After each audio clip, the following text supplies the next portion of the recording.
Tous les sportifs ont des objectifs et des rêves de réussite. Et toi aussi, en tant que patron de ta propre boîte, je pense que tu as plein de rêves et plein d'envies de réussite. Je te parle aujourd'hui des méthodes qu'utilisent les sportifs de haut niveau pour réussir et que tu peux toi adapter dans ta boîte pour réussir et pour aller au bout de tes rêves. Bonjour, je m'appelle Anthony Schaaf, je suis coach sportif et fondateur de la franchise Perform Coach qui permet aux coachs d'aller au bout de leurs rêves et de réussir dans leur business. L'objectif aujourd'hui, je te dis, c'est de parler de comment t'inspirer des sportifs de haut niveau. Ils le font, pour réussir, tu dois le faire aussi. La première chose, c'est la routine. Et oui, je sais, tu dois sortir de ton confort, etc. Bien sûr, mais il te faut des routines qui te permettent chaque jour de faire les mêmes choses et d'avancer sur des points très précis. Tu dois vraiment être sérieux sur ton comportement de tous les jours. J'avais déjà dit ça, mais Will Smith disait notamment que la chose la plus dangereuse et qui était la plus importante pour un entrepreneur, c'était l'autodiscipline. Et bien c'est ça dont je te parle. Tu dois avoir des routines tous les jours qui te permettent de gérer les choses que tu dois gérer en priorité. Et tu dois savoir comment mettre ces routines en place afin de t'améliorer. Ça, c'est la première chose et le premier point. Ensuite, je te parle d'une chose qui est hyper importante et c'est ce que tu as à retenir aujourd'hui, c'est la visualisation. Je pense que maintenant, c'est de plus en plus rentré dans les mœurs, mais l'objectif, c'est de visualiser tes objectifs, visualiser ta réussite et visualiser ce que tu dois faire et après, du coup, mettre en place les choses de comment tu dois le faire. Je t'explique simplement comment ça fonctionne. Quand tu vas, toi, imaginer, visualiser, je pense que je prends souvent cette image, tu as l'image du skieur qui se prépare comme ça, les yeux fermés, et que tu vois faire ça sur place. Il se prépare à sa descente. Il sait qu'il y a un virage comme ça, qu'il doit prendre comme ça, qu'il doit faire ça, etc. Toi, ça doit être pareil. C'est te dire, ok, je veux aller là-bas. Mon point de finale, il est là.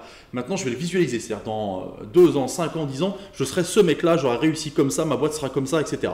De le visualiser. Plus c'est clair, plus c'est net, plus tu le vois, plus naturellement, ton cerveau va mettre des choses en place pour atteindre ça. Lui, il ne fait pas vraiment la différence entre ce que tu imagines et ce qui est réel, entre guillemets. D'accord ? Il va se projeter et il va mettre naturellement les choses en place. Bien sûr qu'à côté, il faut bosser. Un minimum, bien entendu. On est bien d'accord que si tu visualises et que tu ne glandes rien, ça ne va pas fonctionner. Par contre, ça va t'aider à mettre des choses en place dans le bon ordre, de la bonne manière pour arriver à ce que toi, tu veux comme réussite au plus haut point. Donc ça, c'est des choses qu'utilisent beaucoup tous les sportifs pour se préparer mentalement. Et je trouve que c'est encore un peu tabou chez nous. C'est tous les chefs d'entreprise sont accompagnés par des gens qui leur permettent justement d'être sérieux, de pouvoir visualiser dans le long terme, etc. Mais ça se dit très peu. Alors que je te le dis, moi j'ai bossé sur des choses comme ça parce que ça m'a énormément intéressé et je trouve ça tellement positif de pouvoir se projeter, de pouvoir imaginer, de pouvoir dire ok, je veux atteindre clairement cette situation-là. Je te l'ai déjà dit dans d'autres vidéos, ce qui est important aussi, c'est de savoir réellement quel objectif tu veux atteindre. C'est pas je veux machin, c'est pas à peu près. C'est quel est-ce que tu vas atteindre vraiment.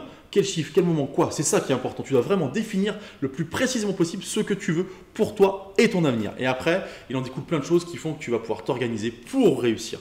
Voilà. Aujourd'hui, je voulais te parler de ça, de routine, de visualisation et de définition d'objectifs. C'était les 3 points importants.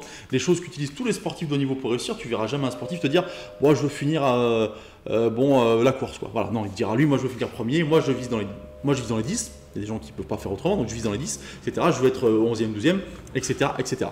On a des objectifs clairs avant de réussir, avant d'y aller. Si tu joues Roland Garros, tu ne vas pas dire oh, je vais jouer le match et puis on verra. Alors ceux qui font ça, c'est ceux qui perdent. J'ai quelques exemples en tête, je ne donnerai pas de nom, mais il y en a qui font ça. D'accord ? Par contre, ceux qui disent non, moi je veux atteindre les quarts finales, l'année dernière j'ai atteint les 8e, je veux atteindre les quarts. Ok, et ben on y va. C'est parti. Qu'est-ce que je fais ? Comment je mets ça en place ? Voilà de quoi je voulais te parler aujourd'hui. C'est important pour réussir dans ta boîte et pour réussir dans ta vie. Si tu as des questions, si tu t'interroges, si tu veux en savoir plus, tu me contactes en message privé. Je répondrai à ça sans aucun souci. Sinon, n'oublie pas de t'inscrire à la newsletter et chaque jour, tu recevras une vidéo de ce type-là qui te permet d'augmenter ton business, d'augmenter l'argent que tu gagnes et puis surtout d'avoir des conseils pour ne pas perdre du temps et gagner du temps. C'est important quand tu es entrepreneur à ton compte. Je te souhaite une bonne journée et je te dis surtout à bientôt.